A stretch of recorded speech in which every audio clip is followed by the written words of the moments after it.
მოგესალმებით, მე ვარ ნათია ჯაკოტნიშვილი, პალიტრაელის კონკურსის გახდი ბესტსელერის ავტორი 2018 წლის გამარჯვებული და როგორც საკუთარ თავს უწოდებს ამი წიგნის დედა. დღეს გადაცემა სახალხო ინტერვიუს ფარგლებში ვუპასუხებ თქვენს შეკითხვებს და შევეცდები ვიყო მაქსიმალურად ამომწურავი და რაც ყველაზე მთავარია გულწრფელი. პირველი კითხვა გვაქვს ნინისგან, რომელიც მეკითხება 2018 წელს რომ არ გაგემარჯვეთ კონკურსში, წიგნებს მაინც გამოსცემდით თუ არაო. საკმაოდ საინტერესო შეკითხვაა და დიდი იმედი მაქვს, რომ მაინც გამოვცემდით. თუმცა აუცილებლად უნდა აღინიშნოს, რომ არა ეს კონკურსი, ბევრი რამ იქნებოდა სხვანაირად. ალბათ უფრო დროში გაიწელებოდა წიგნების გამოცემის პროცესი, შეიძლება რაღაც მხრივ ხელის ჩამექნია. თუმცა მე მჯერა, რომ ყველაფერი ცხოვრებაში ზუსტად მაშინ ხდება, როდესაც უნდა მოხდეს და ეს კონკურსიც ზუსტად მაშინ გამოჩნდა ჩემს ცხოვრებაში, როდესაც მჭირდებოდა და მაჩუქა ასეთი ჯადოსნური და ზღაპრული ცხოვრება. შემდეგი კითხვა გვაქვს თეასგან. როგორ და რატომ გადაწყდა გადამწვარი ხიდების გამოცემა, რითაა განსაკუთრებული და რატომ უნდა შეიძინოს მკითხველმო. გადამწვარი ხიდები ჩემთვის ის წიგნია, რომელმაც წერასთან დამაბრუნა, იმიტომ რომ გადამწვარ ხიდებამდე ფაქტობრივად 2 წლის განმავლობაში ერთი სიტყვაც აღარ მქონდა დაწერილი და რაღაც დონეზე მეგონა, რომ ალბათ წერა აღარ შემეძლო. თუმცა შემდეგ გამოჩნდა გადამწვარი ხიდები ჩემს ცხოვრებაში და რატომ გადაწყდა მისი დაწერა. რადგან მე ძალიან მიყვარს ფეხბურთი და განსაკუთრებით ძალიან მიყვარს ჩვენი ეროვნული ნაკრები, გადავწყვიტე რომ რატომ არ უნდა მქონოდა წიგნი ამ თემასთან დაკავშირებით და რატომ არ უნდა გადმომეცა ფურცლებზე ის გრძნობები და ემოციები, რასაც მე განვიცდი ფეხბურთის ყურების დროს. და გადავწყვიტე რომ მომეთქრო ასეთი ისტორია და რაც ყველაზე მთავარია, მკითხველისათვის მეჩვენებინა რომ ზოგჯერ, როდესაც რაღაც სრულდება, არ ნიშნავს რომ საბოლოოდ დასრულდა და ზოგჯერ გვიწევს ყველაფერი ახლიდან, სუფთა ფურცლიდან დავიწყოთ და შეიძლება ესეც გამოვიდეს წარმატებული. შემდეგი კითხვა გვაქვს ნიკასგან. თქვენ ცხოვრებაში რომელმა მოვლენა მან მომენტმა შთაგაგონათ გადამწვარი ხიდების დაწერაო. დაახლოებით იგივე ტიპის შეკითხვა არის და ალბათ ჩემში ყოველთვის იყო ის ავტორი, რომელიც ერთ დღეს გადამწვარ ხიდებს დაწერდა და ყველა ხიდს გადაწვავდა ამ წიგნის დაწერით. ძალიან მიხარია, რომ გადამწვარი ხიდების პერიოდს დაემთხვა ჩვენი ნაკრების ეს გრანდიოზული წარმატებაც და განსაკუთრებით სასიამოვნო და განსაკუთრებით საამაყო იყო ჩემთვის, როდესაც მწერდნენ ხოლმე მკითხველები ხშირად პირადი შეხვედრების დროს, თუნდაც ფეხბურთის სტადიონზე შეხვედრისასაც კი მეუბნებოდნენ, რომ აი ასე გგონია, როდესაც თამაშს ვუყურებთ, გეგა ცეცხლაძეც მოედანზეაო. უდიდესი კომპლიმენტია ეს ჩემთვის და ძალიან მადლიერი ვარ. შემდეგი კითხვა გვაქვს ნიასგან. ელოდით რომ ბესტსელერის ავტორი გახდებოდითო? მე მჯერა, როდესაც ადამიანი კონკურსში იღებს მონაწილეობას, გულის სიღრმეში აუცილებლად ჯერა რომ გაიმარჯვებს. თვითონ კონკურსის სახელწოდება იყო იმდენად ამბიციური, გახდი ბესტსელერის ავტორი, აუცილებლად უნდა შესრულებულიყო შესაბამისი პირობა. კონკურსში მონაწილეობისას მქონდა იმედი, რომ ჩემი მკითხველი დამეხმარებოდა, ჩემი ნაწერები მივიდოდა მკითხველის გულამდე იმ დონემდე, რომ გამხდარიყო მათი ფავორიტი და გამხდარიყავი გამარჯვებული. თუმცა კონკურსში გამარჯვება ავტომატურად ბესტსელერის ავტორობას არ ნიშნავდა. მაგრამ ჩემმა პირველმა წიგნმა ცდუნებამ რაღაცნაირად მოახერხა, მთელი ჯადოსნობა დაატრიალა და ფაქტობრივად 2 კვირაში პირველი ტირაჟი სრულად ამოიყიდა და მართლაც გაამართლა კონკურსის სახელწოდება. გავხდი ბესტსელერის ავტორი და მას შემდეგ უკვე მესამე წიგნია, მუდმივად არის ბესტსელერის თაროებზე, რაც მართლა ზღაპრული არის და ცოტა დაუჯერებელიც კი ამდენი დროის შემდეგაც ჩემთვის. ანას შეკითხვა არის, უარყოფითი შეფასება თუ მიგიღიათ და რა იყო ისო?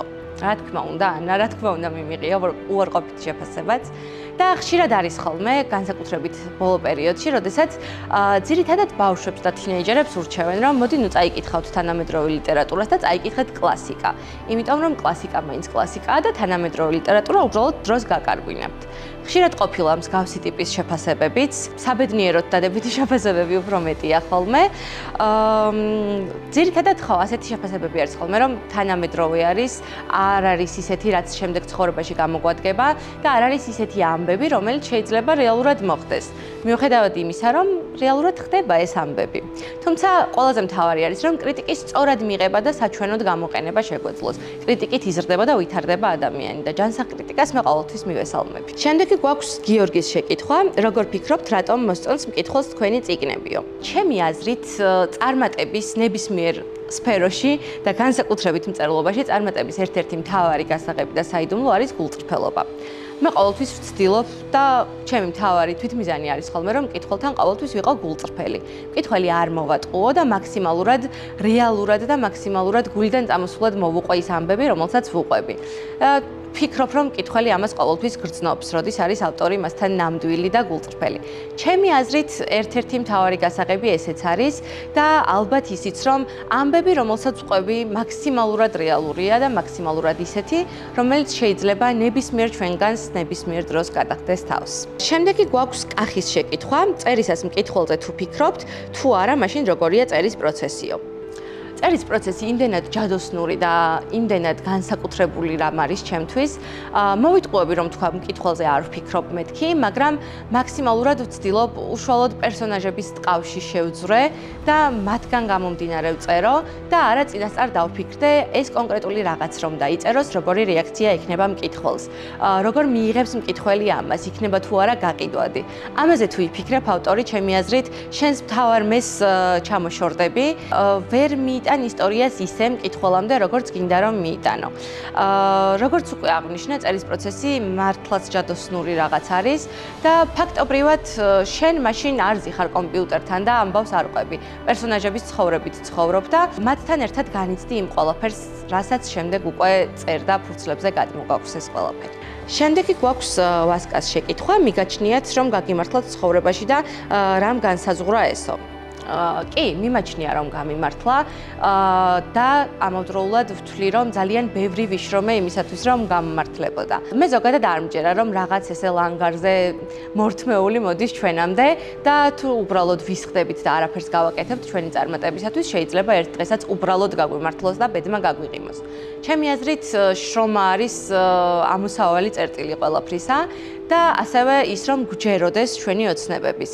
სულ ვამბობ ხოლმე თითქმის ყველა წიგნში ვწერ ამის შესახებ და პრეზენტაციებზეც აღნიშნავ, მთავარია გვჯეროდეს და იმდენად გვჯეროდეს და იმდენად ვოცნებობდეთ, რომ მთელი სამყარო დავარწმუნოთ შემდეგ, რომ ამ ოცნებების ახდენა შესაძლებელია. ნათია მეკითხება, ემოციურად რას ნიშნავს ის, რომ ხართ ბესტსელერის ავტორიო? ემოციურად იმდენად დაუჯერებელი და იმდენად ზღაპრული არის ეს ყველაფერი, ზოგადად სიტყვა ბესტსელერის ავტორი, თუნდაც ბიბლუსში რომ შევდივარ და წიგნის თაროებზე, ბესტსელერის განყოფილებაში მხდება ხოლმე წიგნები, რომელსაც აწერია ჩემი სახელი და გვარი, იმდენად დაუჯერებელი და იმდენად ჯადოსნური ამბავი არის, თუნდაც ქუჩაში რომ მაჩერებენ და მეკითხებიან ხოლმე თქვენ ნათია ხართ ხო, იმდენად მიჭირს ამ ყველაფრის დაჯერება და გააზრება, მიუხედავად იმისა, რომ ამდენი წელი გავიდა, მართლა ზღაპარში ვცხოვრობ და ძალიან სასიამოვნო არის, ძალიან დადებითად ვიმუხტები და ჩემი მკითხველი არის ამ შემთხვევაში თქვენ ხართ ის მთავარი ძალა, რომელიც ყოველთვის მანდომებს და მამოტივირებს, რომ გავაგრძელო და უფრო მეტი გავაკეთე. შემდეგი გვაქვს ბესოს შეკითხვა, თქვენს პერსონაჟებს ყოველთვის რეალურ პრობლემების წინაშე აყენებთ და რატომო? იმიტომ რომ მაქსიმალურად რეალური ისტორიები მოვყვე და იმიტომ რომ ნებისმიერი მკითხველი, რომელიც წაიკითხავს, არ დარჩეს მოტყუებული და არ იგრძნოს, რომ ასეთი ისტორიები მხოლოდ ფილმებში ხდება და მხოლოდ წიგნის ფურცლებზე იწერება. ჩემი მთავარი მიზანი არის ხოლმე, რომ მკითხველის გულამდე მივიდე მაქსიმალურად და როგორც ხშირად მეუბნებიან ხოლმე, რომ აი მეგონა ჩემს ისტორიას ყვებოდი, აი ეს არის მთავარი, რომ მკითხველს ეგონოს, რომ მის ისტორიას ყვები და არ არის მარტო შეიძლება ნებისმიერს გადახდეს მსგავსი ამბავი. ნუკა გვეკითხება, წერის გარდა დიდ სიამოვნებას კიდევ რა განიჭებთო? ძალიან ბევრი რაღაც მიყვარს წერის გარდა, თუნდაც კითხვა რომ ავიღოთ ყველაზე ისეთი წერასთან ახლოს მდგომი. ასევე ძალიან მიყვარს მუსიკის მოსმენა, ფილმების ყურება, ფეხბურთის ყურება და სტადიონზე სიარული, როგორც უკვე ვთქვი, ჩემს მეგობრებთან, ახლობელ ადამიანებთან დროის გატარება. ვცდილობ ხოლმე რომ მხოლოდ ეს წერლის ნაჭუჭი არ ჩავიკეტო და მხოლოდ წერით არ იყოს გარშემორტყმული ჩემი ცხოვრება. ამიტომ მაქსიმალურად აქტიურად ვარ ყველაფერში ჩართული. ლიზის შეკითხვა არის, ვინაიდან ხართ წიგნის შეცდომის ავტორი, საკუთარ შეცდომად რას მიიჩნევთ და იქნებ გაიხსენოთ ყველაზე დიდი შეცდომა, რომელიც ცხოვრებაში დაუშვითო. ძალიან საინტერესო შეკითხვა არის და დამაფიქრებელი. თვლი რომ საბედნიეროდ ისეთი საბედისწერო და განსაკუთრებული დიდი შეცდომა ცხოვრებაში არ დამიშვია, ჩემი აზრით. ისეთი შეცდომა ნამდვილად არ დამიშვია, როგორიც შეცდომაში იყო. არ ვიცი, ალბათ ადამიანების ყველაზე დიდი შეცდომა ის არის ხოლმე, რომ საკუთარი თავის არ გუჭერა. ან საკუთარი თავის არასათანადოდ გუჭერა. ჩემიც შეიძლება ერთ-ერთი ეს დავასახელო, რომ ყოველთვის მიჭირს ხოლმე დავუჯერო იმ ნათიას და იმ პატარა გოგოს, რომელმაც წერა დაიწყო და მიხარია რომ ერთ დღესაც მაშინ, როდესაც კონკურსში ნაწარმოები გავაგზავნე, მოვახერხე რომ დამეჯერებინა და საკუთარი ოცნებებისთვის მებრძოლა. შემდეგი კითხვა გვაქვს ლიკასგან. ვინ არის თქვენი სამაგალითო ავტორი და ვის ლიტერატურაზე გაიზარდეთო? ჩემი აზრით, როგორც ყველა თუ არა ბავშვების უმეტესობა გაიზარდა ნოდარ დუმბაძეზე და ასტრიდ ლინდგრენზე, მეც ასე გავიზარდე და სულ ამბობ ხოლმე რომ როგორც ნოდარ დუმბაძე არის ჩვენი ყველას პაპა, გნებავთ ბაბუა, ისე ასტრიდ ლინდგრენი არის ხოლმე ჩვენი ყველას ბებია. სამაგალითო ავტორს რაც შეეხება, ყოველთვის ვცდილობ ხოლმე და მიჭირს რომ ერთი კონკრეტული არ დავასახელო, იმიტომ რომ სულ მიმაჩნია რაიმე კარგ წიგნს რომ წავიკითხავ, რომ აი ამაზე მაგარი რაღა უნდა წავიკითხო.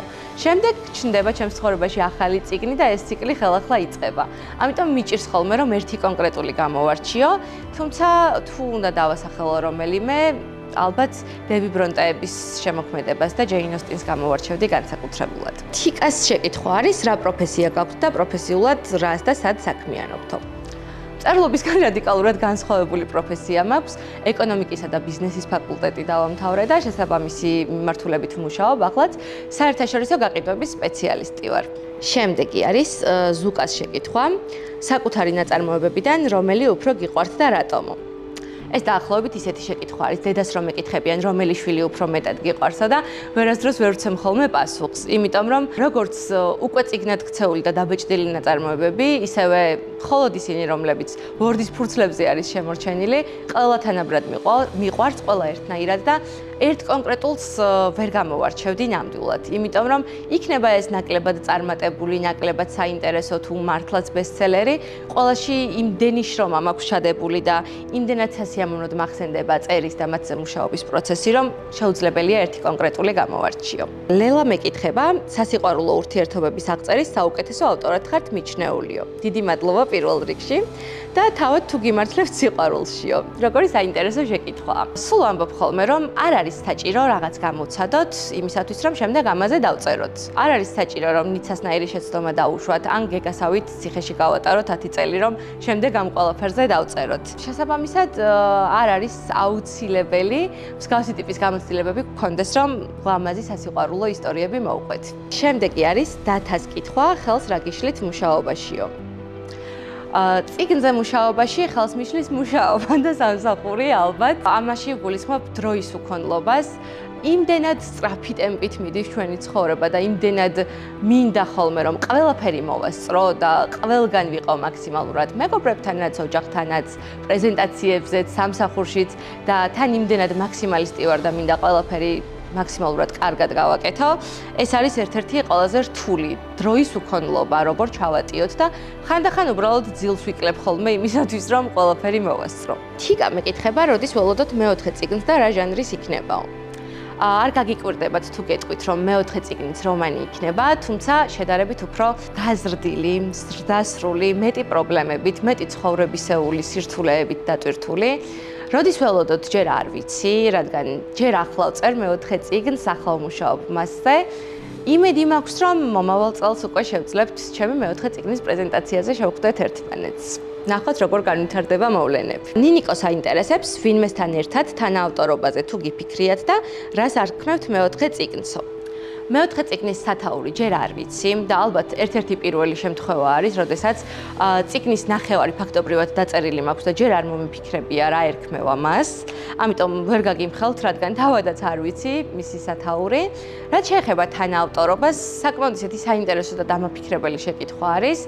თუმცა ვფიქრობ, რომ ალბათ თავს შევიკავებდი თანაავტორობისგან.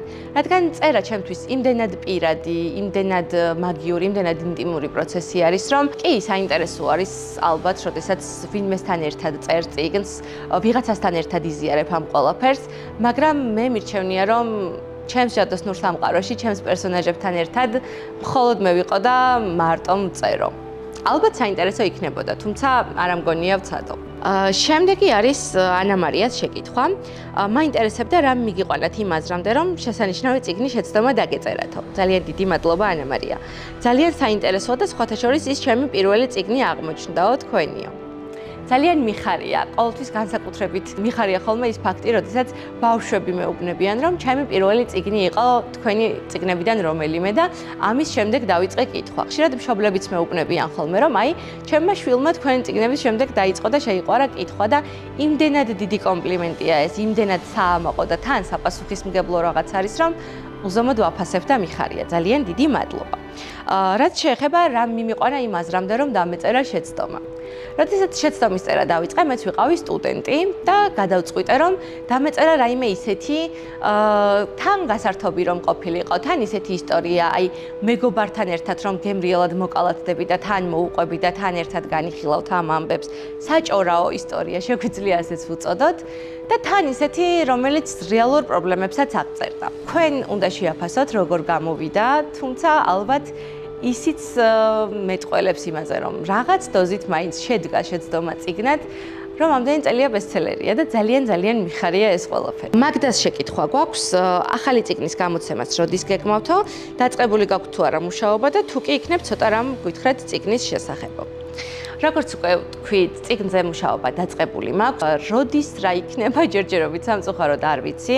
იმედი მაქვს, რომ მომავალ წელს არ გადავაცილებ მისი გამოცემის პროცესს. რაც შეეხება ცოტა რაიმეს და პატარ-პატარა სპოილერებს. წიგნის ერთ-ერთი მთავარი თემა არის სვანური სოფელი ხალდე და ხალდეს ისტორია. და ძალიან მინდა რომ მაქსიმალურად საინტერესოდ გადმოვცე ეს ყველაფერი, იმიტომ რომ ჩემი აზრით ხალდეს ამბავი ყველამ უნდა იცოდეს, არ უნდა ვიგებდეთ შემთხვევით. ყველამ უნდა იცოდეს, სკოლებშიც უნდა ისწავლებოდეს და როგორც ხალდეს გმირებმა დაგვიბარეს და დაიბარეს, ყველას და ყველგან უნდა მოვუყვეთ მათ შესახებ. ძალიან საპასუხისმგებლო არის ჩემთვის და მაქსიმალურად სიფრთხილით ვეკიდები, მინდა რომ მართალია ისტორიული ჟანრი არ იქნება, მაგრამ მაინც როგორც იქნება ნახსენები მაქსიმალურად რეალურად იყოს მოყოლილი ხალდეს ისტორია. ნინის შეკითხვა გვაქვს შემდეგი, დამწყებ მწერალთან ერთად თუ დაწერდით რაიმე წიგნცო. თან ავტორობის შესახებ არის ეს შეკითხვაც დაახლოებით. სამწუხაროდ, როგორც უკვე აღნიშნე, თან ავტორობისგან თავს შევიკავებდი ამ ეტაპზე, არ ვიცი მომავალში რა იქნება. შეიძლება მართლაც გამოჩნდეს რაიმე ისეთი პროექტი რამდენიმე მწერალმა, რომ ერთად დავწეროთ, მაგრამ ამ ეტაპზე მსგავსი მიმართულებით ვერ წარმომიდგენია საკუთარი თავი და ალბათ სამწუხაროდ უარი უნდა ვთქვა თუ იქნება მსგავსი შემოთავაზება. და ბოლო შეკითხვა გვაქვს ლანასგან, რა რჩევას მისცემდით დამწყებ მწერლებსო. დამწყებ მწერლებს ვურჩევდი, რომ იყავით მაქსიმალურად გულწრფელები, დაიჯერეთ საკუთარი თავის, ძალიან ბევრი წერეთ და რაც მთავარია, ძალიან ბევრი იკითხეთ. არასოდეს არ სცადოთ მკითხველის მოტყუება, არასოდეს არ სცადოთ ასე ვიტყვი, მარტივად გაძრომა და ამას მკითხველი მაინც ვერ მიხვდება, არ იფიქროთ, იმიტომ რომ მკითხველი აუცილებლად ყველაფერს მიხვდება ყოველთვის. რაც მთავარია, დაიჯერეთ საკუთარი თავის და საკუთარი ოცნებების და თუ საკმარისად დაიჯერებთ და თუ საკმარისად იოცნებებთ, მთელი სამყარო დაგეხმარებათ შემდეგ ამ ოცნების ასრულებაში. ამ ეტაპზე კითხვები ამოვწურეთ. ძალიან დიდი მადლობა, რომ ასეთი საინტერესო კითხვები გამომიგზავნეთ. ფიქრობ მაქსიმალურად გულწრფელად და შეძლების დაგვარად ამომწურავად უპასუხეთ თქვენს შეკითხვებს და ძალიან დიდი მადლობა ამ გადაცემასაც, რომ შესაძლებლობა მომეცა ასეთი ფართო მასშტაბით გამეცა ჩემი ძვირფასი მკითხველებისათვის მათ საინტერესო შეკითხვებზე პასუხები. დიდი მადლობა.